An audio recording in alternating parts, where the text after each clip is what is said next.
It's like you don't need to have all these things, but you better have most of them.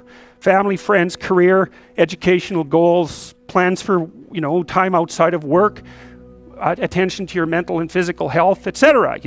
That's what life is about. And if you don't have any of those things, well, then all you've got left is misery and suffering. So that's a bad deal for you. So once you set up that goal structure, let's say, and that's really in many ways that's what you should be doing at university. That's exactly what you should be doing, is trying to figure out who it is that you're trying to be, right? And you aim at that, and then you use everything you learn as a means of building that person that you want to be. And I really mean want to be. I don't mean should be, even those things are going to overlap. And it's important to distinguish between those, because that's partly, and this is back down to the micro routine analysis. So as I was saying, well, you're going to try to make yourself more industrious. Okay, number one, specify your damn goals, because how are you going to hit something if you don't know what it is? That isn't going to happen. And often people won't specify their goals too, because they don't like to specify conditions for failure. So if you keep yourself all vague and foggy, which is real easy, because that's just a matter of not doing as well, then you don't know when you fail. And people might say, well, I really don't want to know when I fail because that's painful. So I'll keep myself blind about when I fail. That's fine, except you'll fail all the time then. You just won't know it until you've failed so badly that you're done. And that can easily happen by the time you're 40. So I would recommend that you don't let that happen. So that's willful blindness, right? You could have known, but you chose not to. Okay, so once you get your goal structure set up, you think, okay, if I could have this life, looks like that might be worth living, despite the fact that it's going to be, anxiety provoking and threatening, and there's going to be some suffering and loss involved and all of that. Obviously, the goal is to have a vision for your life such that, all things considered, that justifies your effort. Okay, so then what do? Well, then you turn down to the micro routines. It's like, okay, well, this is what I'm aiming for. How does that instantiate itself day to day, week to week, month to month? And that's where something like a schedule can be unbelievably useful. Google Calendar. It's like, make a damn schedule and stick to it. Okay, so what's the rule with a schedule? It's not a bloody prison. That's the first thing that people do wrong. They say, well, I don't like to follow a schedule. Well, it's like, well, what kind of schedule are you setting up? Well, I have to do this, then I have to do this, then I have to do this, and then I just go play video games, because who wants to do all these things that I have to do? It's like, wrong. Set the damn schedule up so that you have the day you want. That's the trick. It's like, okay, I've got tomorrow. If I was going to set it up so it was the best possible day I could have, practically speaking, what would it look like? Well, then you schedule that. And obviously there's a bit of responsibility that's going to go along with that, because if you have any sense, one of the things that you're going to insist upon is that at the end of the day, you're not in worse shape than you were than at the beginning of the day, right? Because that's a stupid day.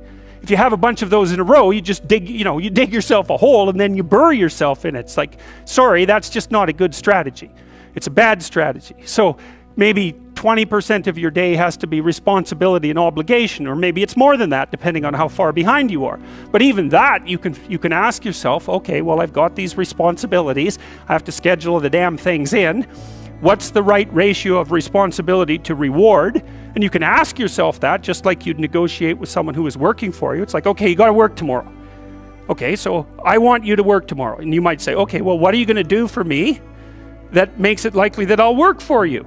Well, you could ask yourself that, So maybe you do an hour of responsibility and then you play a video game for 15 minutes. I don't know, whatever turns your crank, man. But, you have to negotiate with yourself and not tyrannize yourself. Like you're negotiating with someone that you care for, that you would like to be productive and have a good life. And that's how you make the schedule. It's like, and then you look at the day and you think, well, if I had that day, that'd be good. Great. And you're useless and horrible, so you'll probably only hit it with about 70% accuracy, but that beats the hell out of 0, right? And if you hit it even with 50% accuracy, another rule is, well, aim for 51% the next week, or 50.5% for God's sake, or because you're going to hit that position where things start to loop back positively and spiral you upward. And so that's one way that you can work on your conscientiousness, is plan a life you'd like to have. And you do that partly by referring to social norms. That's more or less rescuing your father from the belly of the whale. But the other way you do that is by having a little conversation with yourself about, as if you don't really know who you are, because you know what you're like. You won't do what you're told. You won't do what you tell yourself to do. You must have noticed that. It's like you're a bad employee and a worse boss, and both of those work, for you. You don't know what you want to do, and then when you tell yourself what to do, you don't do it anyways. You should fire yourself and find someone else to be. But my point is that you have to understand that you're not your own servant, so to speak. You're someone that you have to negotiate with, and you're someone that you want to present the opportunity of having a good life to. And that's hard for people because they don't like themselves very much. So, they're always like cracking the whip and then procrastinating, and cracking the whip and then procrastinating. And it's like, God, it's so boring and such a pathetic way of spending your time. And you know what that's like because you probably waste like 6 hours a day. And I think we did an economic calculation about that a while back, right? Your time's probably worth $50 an hour, something like that. I mean, you're not getting paid that now, but you're young. And so this is investment time. And what you do now is going to multiply its effects in the future. So let's say it's $50 an hour, which is perfectly reasonable. So if you waste 6 hours a day, and you are, then you're wasting about $2,000 a week, or about $100,000 a year. So go ahead, but that's what it's costing you every hour. And you need to know what your damn time is worth. So let's say it's not $50, it's 30, whatever. Maybe it's 100, it's somewhere in that range. One of the things you should be asking yourself is, when you spend an hour, would have I paid someone $50 to have had that hour? And if the answer is no, it's like, well, maybe you should do something else with your time. And it depends on whether or not you think that your time's worthwhile. But the funny thing about not assuming that is, if you assume your time isn't worthwhile, what happens is you don't just sit around sort of randomly in a state of responsibility-less bliss. What you do is you suffer existentially. And so that seems like a stupid solution. If you take people, and I've told you this, and you expose them voluntarily to things that they are avoiding and are afraid of, that they know they need to overcome in order to meet their goals, their self-defined goals. If you can teach people to stand up in the face of the things they're afraid of, they get stronger. And you don't know what the upper limits to that are, because you might ask yourself, if for 10 years, if you didn't avoid doing what you knew you needed to do, by your own definitions, right, within the value structure that you've created, to the degree that you've done that, what would you be like? Well, there are remarkable people who come into the world from time to time, and there are people who do find out over decades-long periods what they could be like if they were who they were, if they spoke their being forward. And they get stronger and stronger and stronger, and we don't know the limits to that. We do not know the limits to that. And so you could say, well, in part, perhaps the reason that you're suffering unbearably can be left at your feet, because you're not everything you could be, and you know it. And of course, that's a terrible thing to admit, and it's a terrible thing to consider, but there's real promise in it, right? Because it means that perhaps there's another way that you could look at the world, and another way that you could act in the world, so what it would reflect back to you would be much better than what it reflects back to you now. And then the second part of that is, well, imagine that many people did that, because we've done a lot as human beings. We've done a lot of remarkable things, and I've told you already, I think before, that today, for example, about 250,000 people will be lifted out of abject poverty, and about 300,000 people attached to the electrical power grid. We're lifting people out of poverty collectively at a faster rate that's ever occurred in the history of humankind by a huge margin. And that's been going on unbelievably quickly since the year 2000. The UN had planned to have poverty between 2000 and 2015, and it was accomplished by 2013. So there's inequality developing in many places, and you hear lots of political agitation about that. But overall, the tide is lifting everyone up, and that's a great thing, and we have no idea how fast we could multiply that if people got their act together and really aimed at it. Because my experience is with people that we're probably running at about 51% of our capacity. You can think about this yourselves. I often ask undergraduates how many hours a day you waste, or how many hours a week you waste, and the classic answer is something like 4 to 6 hours a day. Inefficient studying, watching things on YouTube that not only do you not want to watch, that you don't even care about, that make you feel horrible about watching after you're done. That's probably 4 hours right there.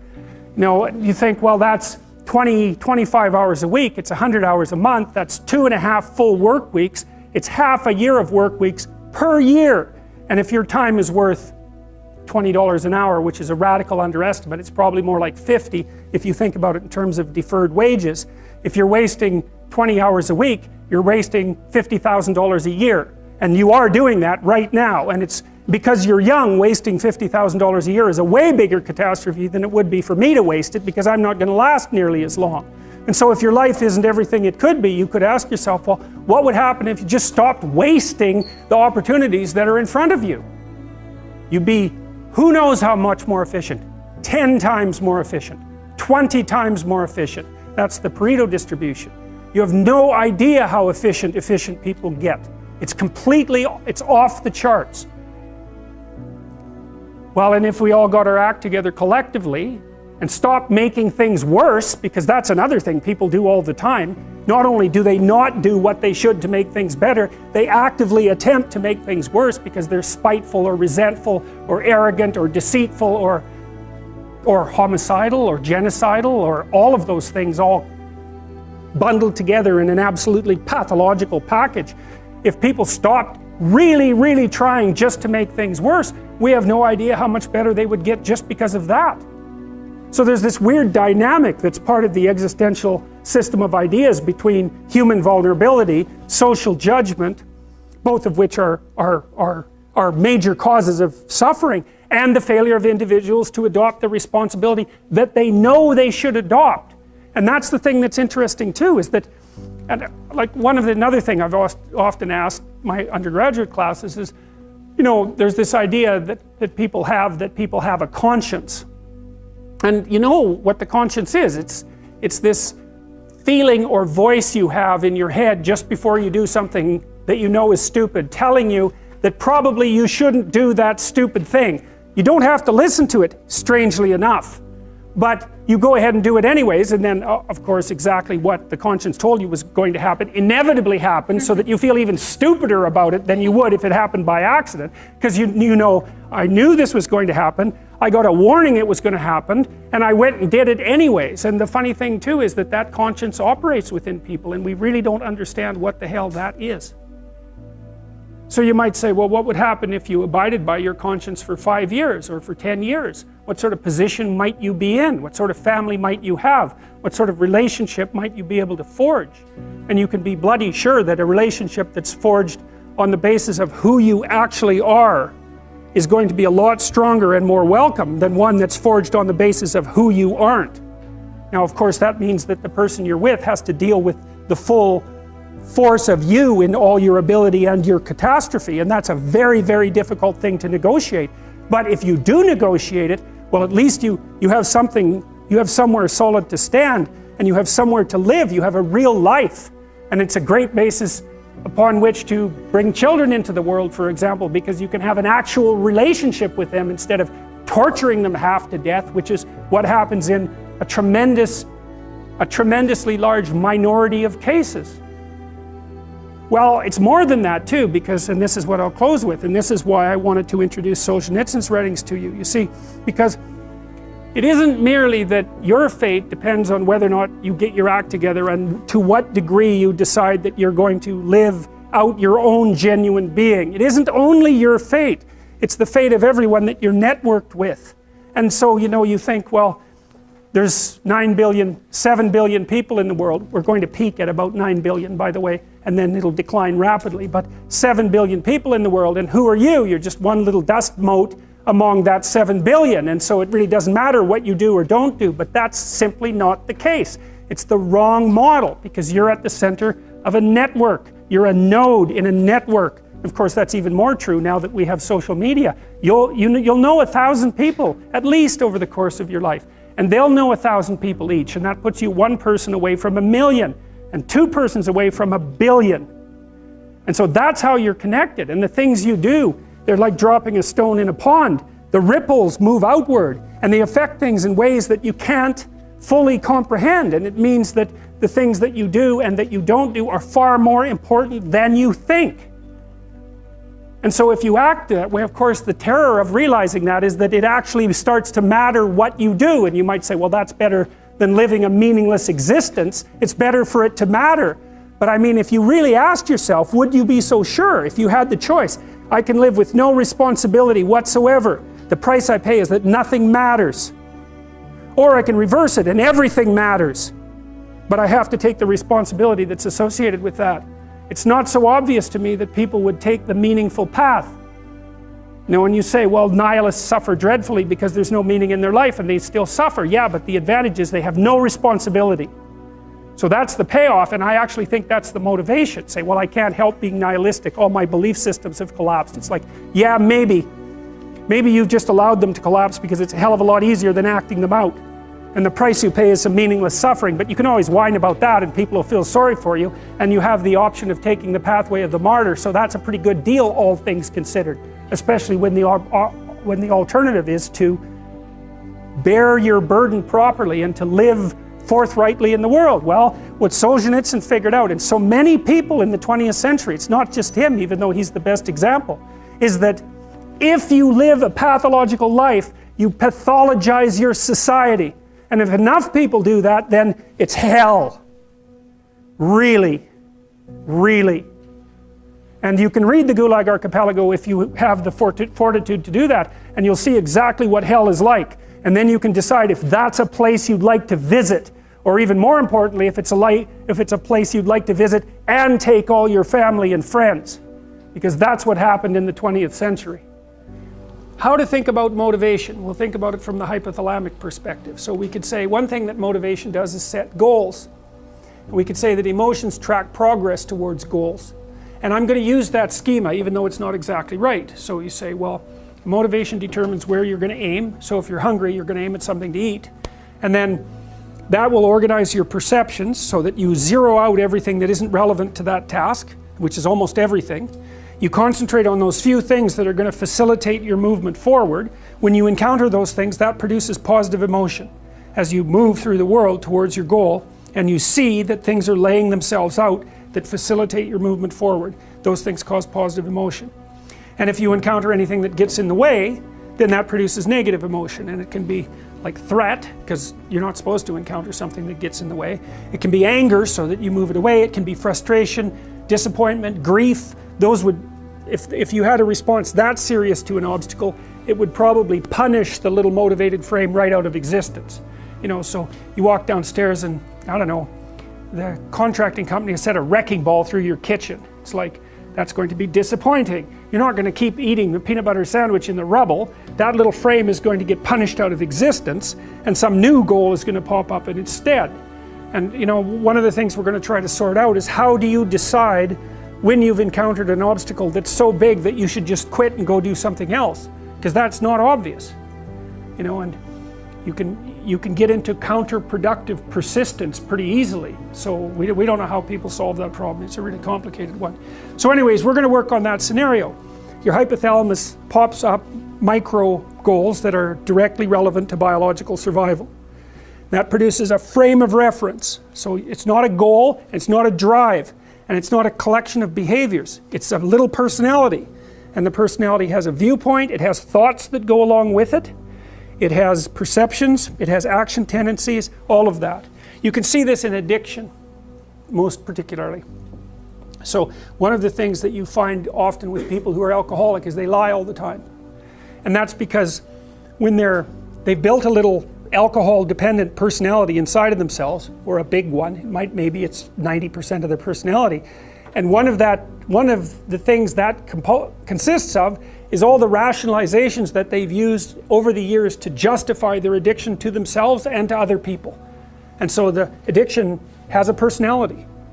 You know, and so when the person is off, or maybe they're addicted to meth or something like that, where we know the addiction is more, it's more short-term powerful than I would say than an alcohol addiction. They'll say anything.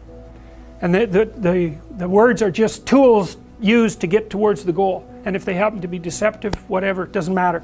They're just practical tools to get towards the goal. And then when you get towards the goal and you take a nice shot of meth or something like that, you reinforce all those rationales that you used to get the drug, and then the next time you're even a better deceiver and liar. So, okay, so we're going to say motivations, one way of thinking about it is they set goals, but it's not the right way of thinking about it. They produce a whole framework of interpretation. And so we're going to think about that framework of interpretation. And then emotions emerge inside of that. So that's it. So the world is framed, motivation set goals. You could say the world has to be framed. So motivation sets that frame. Goals, emotions, perceptions, and actions. And then actions track progress. So positive emotion says you're moving forward properly towards your goal. And if you encounter something you don't expect, you stop. That's anxiety. It's like, oh, we're not where we thought we were. And so we don't know what to do. So we should stop because we don't know where we are or what we're doing. Stop, frozen. And then the more powerful negative emotions like pain, they might make you get out of there. So emotions, forward, stop, reverse. That's your emotions within that motivated frame. So, and that's another example of how your mind is embedded in your body. Your emotions are like they're offshoots of action tendencies. That's the right way to think about it. Because action is everything, fundamentally. So what are some basic motivations? Most of these are regulated by the hypothalamus, by the way, and that tells you just how important a control system it is. The other thing that's useful to know about the hypothalamus is that it has projections going up from it that are like tree trunks, and inhibitory projections coming down that are like grapevines. So you can kind of control your hypothalamus as long as it's not on too much, but if it's on in any serious way, it's like it wins. So partly what you do to stop yourself from falling under the dominion of your hypothalamus is to never ever be anywhere where its action is necessary, right? You don't want to go into a biker bar because you might find yourself in a situation where panicked defensive aggression is immediately necessary. You probably don't want that. You don't want the panic, you don't want the terror, you don't want the frenzied fight, you don't want any of that. You don't want to have to run away in absolute panic. So you just don't go there. And a huge part of how we regulate our emotions is just by never going anywhere where we have to experience them. And so that has very little to do with internal inhibitory control and everything to do with staying where you belong. The Myth of Mental Illness by Thomas Szasz, S-Z-A-S-Z. It's a classic. You should read it. If you're interested in psychology, read it. Like, it's a classic. And he basically said, most people have problems in living, they don't have psychological problems. And so I've experienced, despite my love for the psychoanalysts, very frequently what I'm doing as a therapist is helping people have a life that would work. You know, and you can parameterize that. It's like, what do you need? How about some friends? That people kind of like that. How about an intimate relationship with someone that you can trust, that maybe has a future? That'd be good. How about a career that puts you in a dominance hierarchy somewhere, so at least you've got some possibility of rising, some possibility of stabilizing yourself, and a schedule and a routine, because no one can live without a routine. You just forget that. If you guys don't have a routine, I would recommend, like, you get one going, because you cannot be mentally healthy without a routine. You need to pick a time to get up. Whatever time you want, but pick one and stick to it, because otherwise you dysregulate your circadian rhythms and they regulate your mood. And eat something in the morning. I've had lots of clients who've had anxiety disorders. I had one client who was literally starving. Very smart girl. There's very little that she liked. She kind of tried to subsist on like half a cup of rice a day. She came to me and said, I have no energy. I come home, all I want to do is watch the same movie over and over. What, like, is that weird? And I thought, well, it depends on how hard you work. You know, it's a little weird, but whatever. It's familiar. You're looking for comfort. So I did an analysis of her diet. It's like 3/4 of a cup of rice. It's like, you're starving. Eat something. You know, you'll feel better. So she modified her diet and all her anxiety went away and she had some energy. It's like, yeah, you gotta eat. So a schedule, that's a good thing, man. Your brain will thank you for it. It will stabilize your nervous system. With a bit of a plan, that's a good thing. You need a career, you need something productive to do with your time. You need to regulate your use of drugs and alcohol, most particularly alcohol, because that does in a lot of people. You need a family, like the family you have, your parents and all that. It'd be nice if you all got along, you could work on that, that's a good thing to work on, and then, you know, you probably need children at some point, and that's life. That's what life is. And if you're missing, you know, you may have a good reason to not be operating on one of those dimensions. It's not mandatory, but I can tell you that if you're not operating reasonably well on 4, I think I mentioned 6, if you're not operating reasonably well on at least 3 of them, there's no way you're going to be psychologically thriving. And that's more pragmatic in some sense than psychological, right? Human beings have a nature, there's things we need. And if we have them, well, that's good. And if we don't have them, well, then we feel the lack. And so behaviorists, behavioral psychologists concentrate a lot more on that sort of thing. You know, it's practical. It's like strategizing.